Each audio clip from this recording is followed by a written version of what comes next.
फिर निवेदन करूंगा, कहीं जाकर मत रोइए, कहीं जाकर मत कहिए कि आपको तकलीफ क्या है।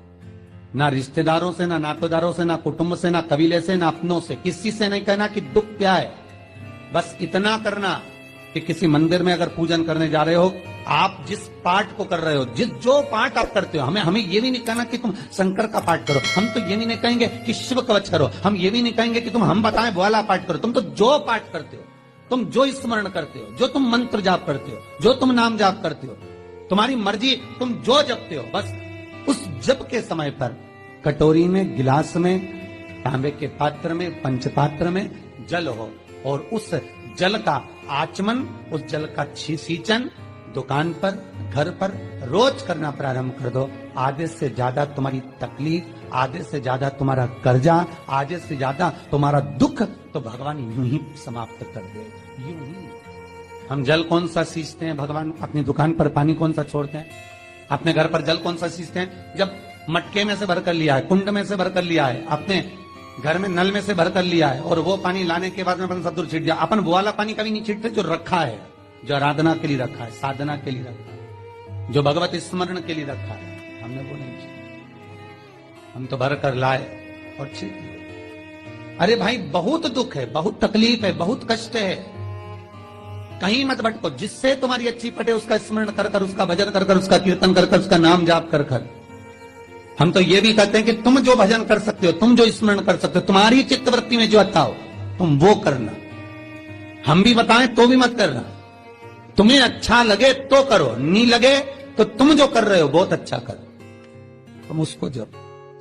तुम्हारा जपना, तुम्हारा स्मरण करना, तुम्हारी भक्ति का भाव प्रकट करना, बस दिल से, मन से, जो तुम्हारे मन में आ जाए भगवान को वो कह दो, भगवान से वो जाकर निवेदन कर दो, भगवान उसे स्वीकार कर दो। तो शास्त्र कहता है कि जिस दिन आपका व्रत है उस दिन एक काम जरूर करना कि भगवान का मंत्र जाप कर कर, भगवान का स्मरण कर कर, कटोरी में जल लेकर, पात्र में जो जल रखा हो, पूजन पाठ करते समय, स्मरण करते समय वो जल का पान अवश्य करें। उस जल का पान अवश्य करें, उस जल को अवश्य करें।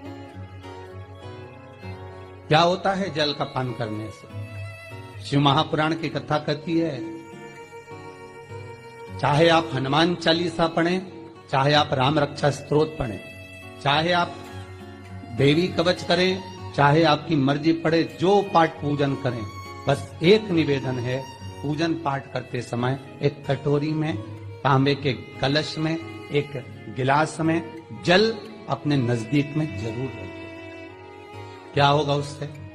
आप जितना पाठ करेंगे, आप जितना पूजन कर रहे हैं, आप जितनी आराधना कर रहे हैं, आप जितनी साधना कर रहे हैं, आप जितना तप कर रहे हैं, आप जितना हनुमान चालीसा, दुर्गा चालीसा, राम रक्षा स्तोत्र, यमुना अष्टक, गोवर्धन चालीसा, जो भी आप जप रहे हैं, जो भी आप सर्वोत्तम जी का पाठ करें, आप जिस भी पाठ को कर रहे हैं, उस पाठ को करते समय अगर जल तुम्हारे पास में रखा हुआ है तो तुमने जब पाठ किया तो उसका जो तात्विक अंश है वो जल के अंदर जाएगा और वो जल जब हम ग्रहण करेंगे तो हमारा जीवन आनंदित हो जाए। पहले के संतों को उठाकर देखिए, पहले के साधुओं को उठाकर देखिए, पहले के तपस्वियों को उठाकर देखिए। साधु, सन्यासी, तपस्वी जहां पर तप करते थे उनके पास में कमंडल में जल रखा रहता था, उनके कमंडल में जल होता था। उन्होंने कमंडल में से जल लिया, श्राप दे दिया, उन्होंने कमंडल में से जल लिया, आशीर्वाद दे दिया। तो कई शास्त्र, कई विद्वान कहते हैं कि उस सन्यासी का तप बल इतना प्रबल था कि उसके मुख से जो निकलता था वो हो जाता था। ध्यान देना, सन्यासी के तप बल से भी प्रबल था उसके कमंडल का जल, जिसको वो पठन करता था, तप करता था, साधना करता था, भजन करता था, कीर्तन करता था, तो जो जल उसके पास में रखा रहता था उसमें इतना पावर आ जाता था कि बस उसको छोड़ते ही वो श्राप लग जाता। किसी मंदिर में जाए, किसी देवालय में जाए, किसी तीर्थ में जाए, उस मंदिर का जल, तीर्थ, उस मंदिर का कुंड का आनंद भाव लिया जाए। भाई, भारत की भूमि पर जितने मंदिर हैं, भारत की भूमि पर जितने तीर्थ हैं, सारी नदियां, कुंड, तालाब, छोटे छोटे सरोवर, बावड़ियां, ये सब मंदिर के पास में ही क्यों बनवाए गए?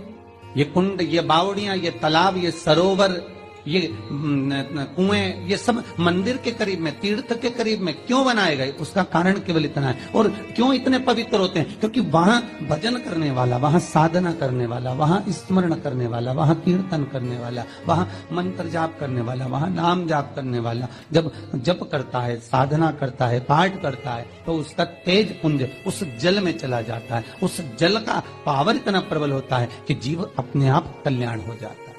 मात्र स्नान से, मात्र पूजन से, मात्र तर्पण से, मात्र आचमन से। शिव महापुराण तो यहां तक कहती है कि आप शंकर भगवान को जल चढ़ाएं, थोड़ा सा जल पात्र में रख लें। जहां पूजन कर रहे हैं, जब थाली से पूजन, पहले सबसे पहले तो जल ही चढ़ाओगे ना, जल चढ़ाने के बाद उस पात्र को रख लें, थोड़ा सा पानी उसमें बचा लें, 2-4 बूंद, 8 बूंद, 15 बूंद, 20 बूंद, 1 किलो, थोड़ा सा।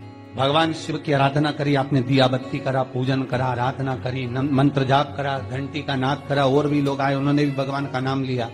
जब घर की ओर प्रवेश करें, पूजन की थाली जब लेकर चलें, तो जो कलश में जल हो उसका आचमन कर लें या अपने ऊपर छीट लें, उससे सुख का अनुभव होता है। स्कंद पुराण कहती है मनुष्य के जीवन के दुख को समाप्त करने में जल की परिभाषा प्रबल है।